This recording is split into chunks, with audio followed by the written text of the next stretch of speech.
This radio telescope scans the universe for extraterrestrial intelligence. Who or what sent this unexplained signal?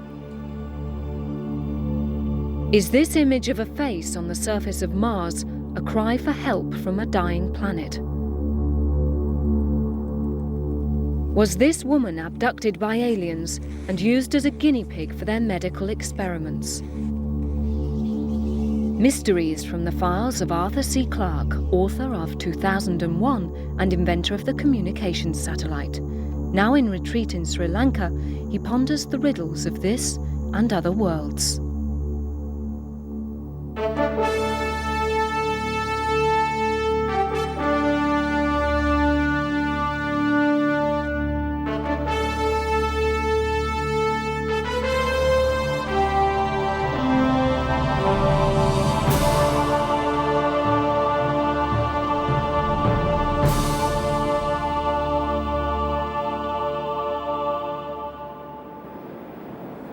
I'm helping to launch a new Japanese TV channel.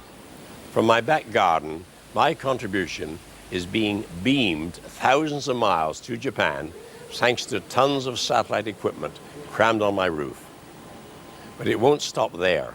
All our radio and TV travels onwards to the far corners of the universe. It's an extraordinary thought that intelligent beings may be watching us out there. But much weirder is the claim that aliens have come to Earth and are abducting human beings for peculiar scientific experiments. Howard and Connie Menger became famous throughout America after claiming they'd been chosen by aliens who wanted to know more about life on our planet. They say that in the 1950s, the area near their home became an intergalactic meeting place. According to the Mengers, flying saucers brought numerous unearthly visitors who were able to materialize or vanish at will. They even took Howard with them on journeys through the solar system. Ever since, Howard has tried to discover the secrets of their spacecraft in the workshop at his home.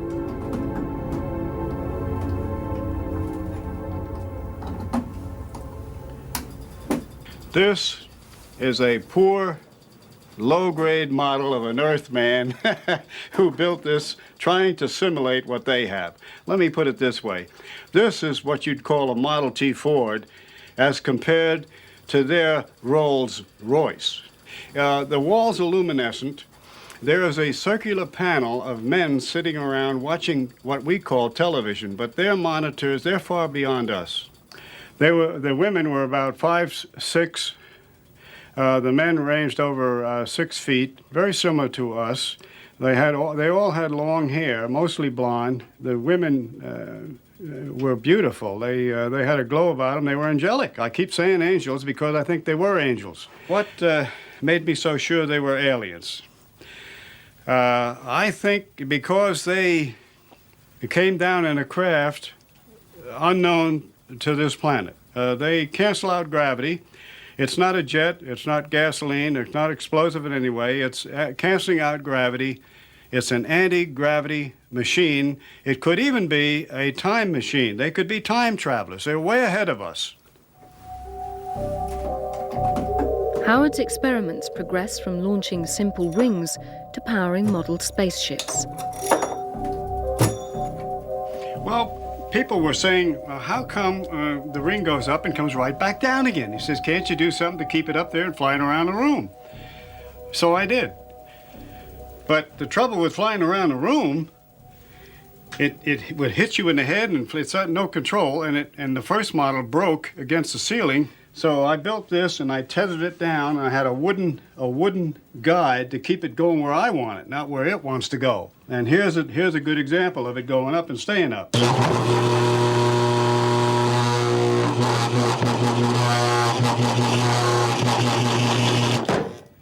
A lot of power there. See, it wants to take this up with it. But I believe within the next 10 years we'll be on Mars and we'll be going other places. There'll be a movable space station, and we'll be getting technology in that would be fantastic to people of today. Betty Hill claims she and her husband Barney were abducted while driving through New Hampshire in 1961. Her full story was only revealed when she was hypnotised. She said a spacecraft blocked the road in front of them. She and Barney were taken aboard by its crew of aliens. There was one person there who spoke English in a very limited way, who kept trying to reassure us that no harm was going to come to us. They just wanted to do some simple tests. Both of our exams were very similar in most parts, and that they were very interested in our eyes, ears, nose, throat. They took scrapings of our skin, sample of our hair, and are interested in our feet. Then with me, they did what they called testing my nervous system, and he tried to insert a needle-like instrument into my navel, which he called a pregnancy test, and it caused pain, so they stopped doing it. They did not all look alike. They ranged in height, probably 4 to 5 feet. As far as appearance, they had no hair and no protruding part of the ear. They had large eyes, small nose, thin slit for a mouth. They were all basically dressed alike in a one-piece dark outfit, but some were wearing jackets, but not all of them. Some were wearing caps, but not all of them. If you've been abducted, you know something unusual has happened, you go to the police. Every real abduction I've worked with has gone directly to the police within 5 hours. And not only that, these people who think they've been abducted and haven't, on real abductions, they always take some possession belonging to the person. About 6 weeks after our abduction, Bonnie and I came home one night, and on the kitchen table was a pile of dry leaves and my blue earrings I was wearing that night. So we knew, they knew where we lived. At Harvard University, psychiatry professor John Mack records and analyses abduction stories. To help his subjects recall their experiences, he uses hypnosis. Let your body relax, just sink inside. What particularly worries you? I'm right on the edge of what I'm going to remember, and what I'm going to see, and What persuaded me that I was dealing with something of extraordinary importance here is the degree to which the experiences or the experiencers share so much in common in what they report has happened to them. And it goes something like this. The person is in their home, bedroom, in a car, in a schoolyard in the case of children. They will hear a humming or experience a very bright light, which emanates sometimes from a UFO, which they may see. They feel paralyzed by it. They may see one or more small gray beings with large eyes or more luminous beings. They're shocked by this. They don't believe it. There's a drawing here, which was made by one of the people that I've worked with. They're 3.5 to 4 feet tall. They have these large pear-shaped heads, these huge black eyes, which is the most compelling feature, just little slits for nostrils, tiny hint of a mouth, no ears, no hair, wearing a single garment, a tunic, communicating telepathically. Inside the ship, they are gazed at by these beings. They are probed with instruments which are very similar among the different abductees, but not similar to any medical surgical tools that we have here on Earth. Skin scrapings taken, eggs taken from the women, sperm from the men. This they report. Under hypnosis, a British policeman was amazed to find himself recalling a close encounter. Alan Godfrey was on patrol in the small hours of the morning in his police car. As I came up the road here, I was confronted with this diamond-shaped object, 25 metres wide, 14 metres high, huge thing. The top half of it had dark windows or dark panelling. It extended the full road here, It was hovering about 5 feet off the ground. The bottom half was rotating. There was no noise coming from the object, but the trees were all shaking violently. I was just totally gobsmacked, you know. And the next thing I can remember, there was a blinding white light, just... And I kind of came round again, another 200 metres up the road, actually driving the police car. And at 3/4 of an hour had gone by, you know. So I decided that I would undergo hypnotic regression. And what I'd said under hypnosis absolutely amazed me. I described being taken aboard the craft. The frightening thing, to me anyway, was that I was absolutely terrified of these small creature type things with large heads and black eyes. I described their heads as being of a lamp shape, like a light bulb shape, with these black eyes. People say you can lie under hypnosis. Well, I have no reason to lie. All I wanted, in fact, the only reason I did the hypnotic regression was for the truth. And the truth sometimes very hard to believe. In Kentucky, Dr. Robert Baker avoids hypnosis when he interviews people who claim they've been abducted. Louise Smith says she and 2 friends felt something strange and frightening had happened to them after a night out. Just describe what happened. The women's journey home had taken much longer than they expected. I felt so dirty. I just felt like I felt dirty, even though I'd taken a bath to go out to eat. And Elaine and Mona said they felt the same way. So I went into the bathroom and I washed. I proceeded to wash my hands and face, and when I did, I burned as if I was just, it was just real hot. The night that it happened, we had called a neighbor of mine over and told him that something had happened and we didn't know what. We saw this thing. We just described we saw this thing. And he said, what thing?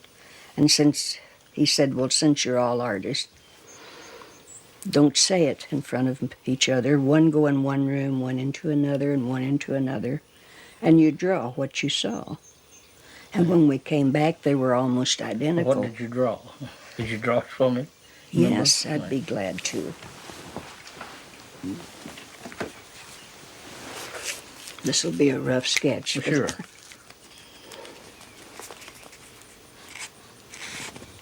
What appeared to be hovering over us.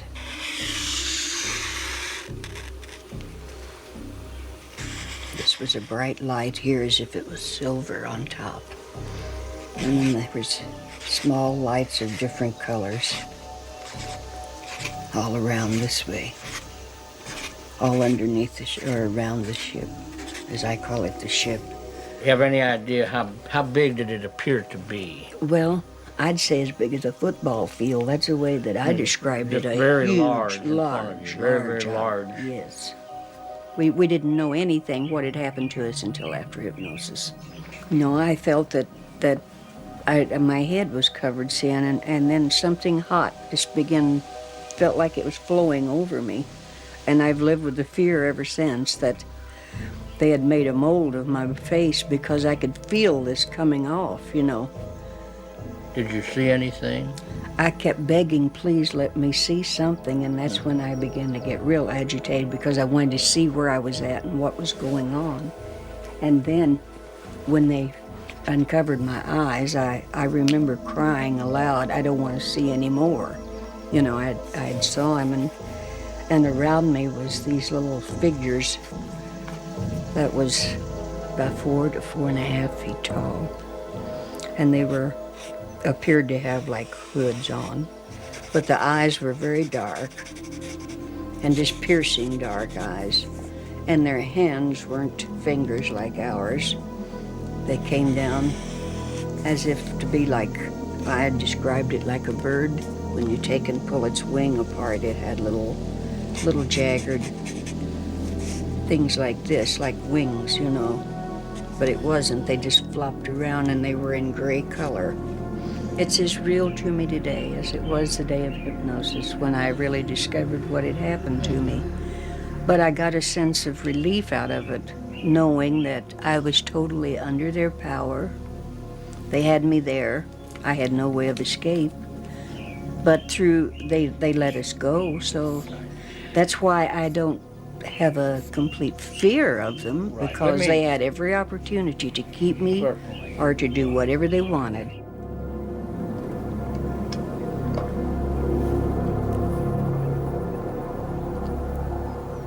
As well as questioning Louise about her story, Dr. Baker investigates the field where the women say the spaceship hovered. His report is skeptical. Well, interestingly enough, when we talk about any alien abduction, the only way that people can get to it and at it is through hypnotic regression, which is the most unreliable procedure that man has ever invented. Because once that you are in this state of high suggestibility, you can't tell the difference between your memory, what really happened, and what you think or imagined happened. I think they had what was called a hypnagogic hallucination. This means that when you get tired and are falling asleep, in the process of falling asleep, you see some very strange things. You see lights coming towards you. Feel like you're being engulfed by a very bright light. You see faces on the walls. You see things coming through the walls at you, and so on. We should always be wary of stories told under hypnosis, even to researchers with the best of credentials. It's almost impossible to avoid putting ideas into people's heads or to eliminate deeply embedded fantasies. I can give you an example of my own. I think I have a memory of something that happened at an Air Force base that I was working on during the war. I seemed to see a fighter spiraling down and crashing, and the pilot just stepping out casually, unharmed. Now, it's very clear in my mind, but I can't really believe that happened. But now, after all these years, there's no way that I can tell whether it's real or a fantasy.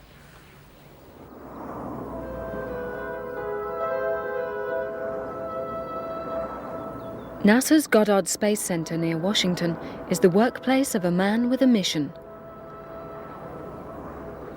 Vincent DiPietro lives and breathes the mysteries of the cosmos. My main interest and hobby is space. I collect all sorts of data sheets and pictures and whatever I can get my hands on about the planets, specifically about the planet Mars, since I'm so interested in this one place, because we can actually land there. And the more I keep investigating this place, it looks like that at one time it was very Earth-like. From the day he heard rumors of a face on the Martian landscape, DiPietro was hooked. I went over to the National Space Science Data Center on Goddard and thumbed through their catalogs of press release photos, and sure enough, found this photo that was labeled HEAD, H-E-A-D. And sure enough, when I looked at it, it did look like a face or head. That's when I became interested. I said, okay, now I've seen the picture myself, give me the data. It looked like a face to me.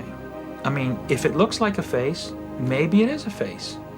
And if it is a face, what put it there? Who put it there? What did it? Was it natural? Was it such a quirk of light that the wind and the whatever climate or weather that was present on Mars have put all these things in a magic wand and created a face? Could it have been that, or could it have been that some outside intervention did this thing of putting a face or carving this thing or whatever? And I just had to know.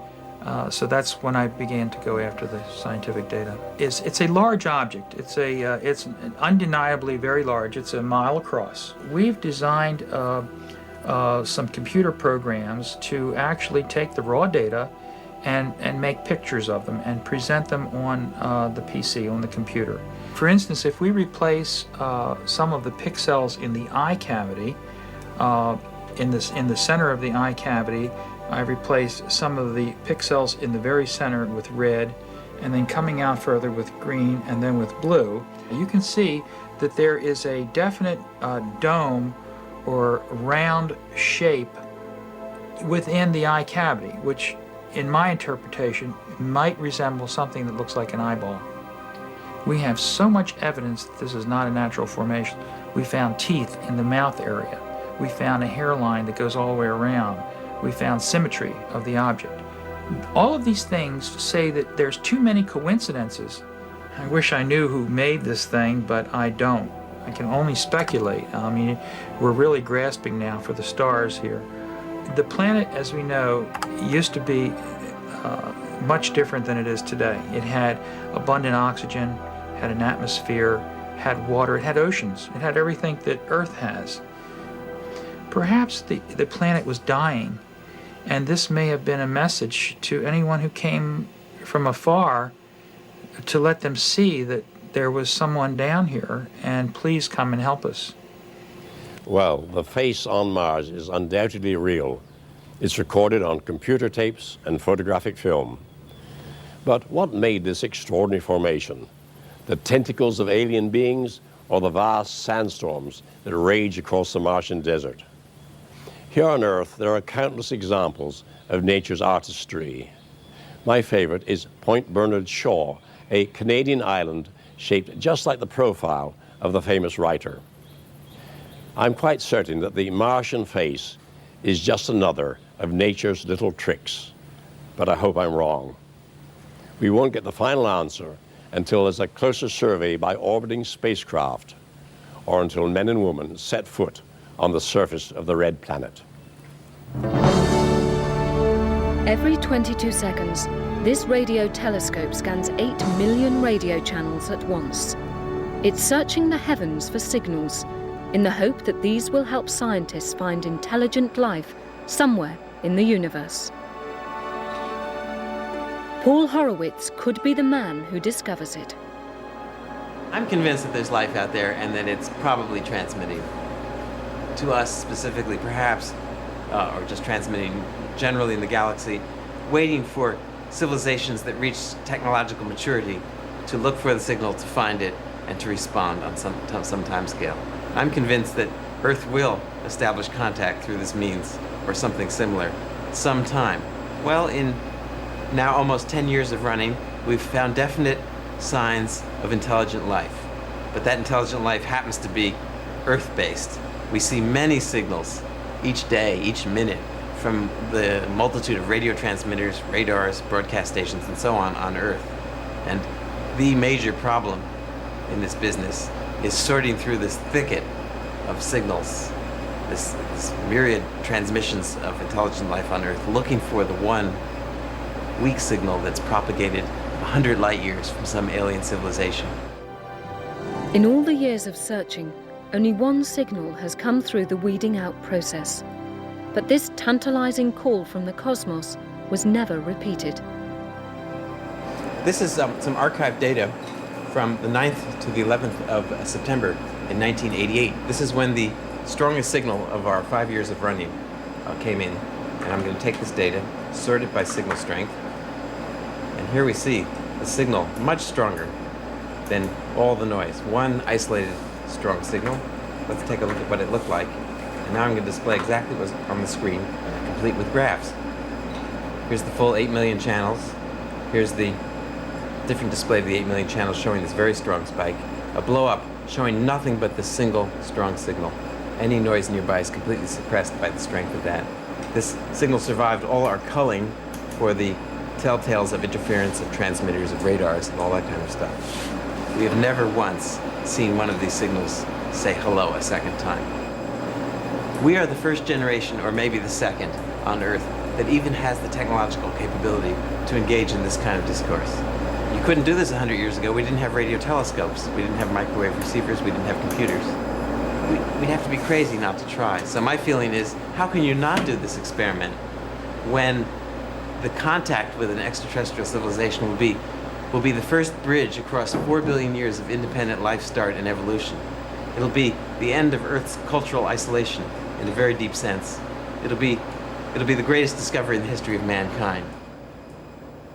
When a friend of mine became deputy director of the world's most famous intelligence agency, on his very first day in office, he gathered his scientists together and said, "Boys, what's the truth about these flying saucer reports?" And they gave him two answers. One, we're pretty sure there's lots of intelligent life out there in space. Two, we haven't the slightest piece of evidence for its existence. If there really were visitors from outer space, it would be absolutely impossible to cover up such an epoch-making event for more than about 24 hours. Take it from me, unless, of course, you think I'm part of the conspiracy.